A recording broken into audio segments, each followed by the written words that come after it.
ہماری اپنی سوسائٹی کے اندر اناؤنس کر دیا گیا ہے کہ گھر خالی کر لیں، گھر خالی کر لیں۔ سیالکوٹ اور پنجاب کے جتنے علاقے ہیں پنجاب کے یا پنجاب سے باہر کے، اللہ پاک آپ سب کو اپنی حفظ و امان میں۔ آج کی اس ویڈیو میں ہم آپ کے ساتھ ایک انتہائی افسوسناک خبر شیئر کرنے جا رہے ہیں۔ ہمارے معاشرے میں اچانک یہ اعلان کیا گیا ہے کہ سب لوگ اپنے گھر خالی کر دیں کیونکہ پانی کی سطح خطرناک حد تک بڑھ رہی ہے۔ یہ کہنا ہے رجب بٹ کا۔ اس وقت میں یہ خبر ملی ہے کہ رجب بٹ کا گھر مکمل طور پر سیلاب کی نزد میں آ گیا ہے۔ انہوں نے دبئی میں بیٹھے اپنے چاہنے والوں سے خصوصی دعاؤں کی اپیل کی ہے۔ ان کا کہنا ہے کہ اگرچہ وہ پاکستان میں نہیں رہتے لیکن ان کے والدین یہیں موجود ہیں۔ وہ نہیں چاہتے کہ ان کے والدین مجبوری میں اپنی بیٹی کے سسرال میں جا کر رہیں۔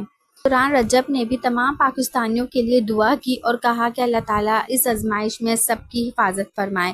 دوستو، دریائے راوی میں پانی آنے کے بعد کئی سوسائٹیز مکمل طور پر ڈوب گئی ہیں اور ان میں سب سے پہلا نام آتا ہے پارک ویو سٹی سوسائٹی کا، جو بری طرح متاثر ہو رہی ہے۔ اللہ تعالیٰ ہم سب پر اپنا خاص رحم فرمائے۔ کومنٹس میں آمین کہنا نہیں بھولیے گا۔ ہو سکتا ہے کہ آپ کے آمین سے کسی کی جان بچ جائے، کسی کی سوسائٹیاں بچ جائیں، کسی کے گھر تباہ ہونے سے بچ جائیں۔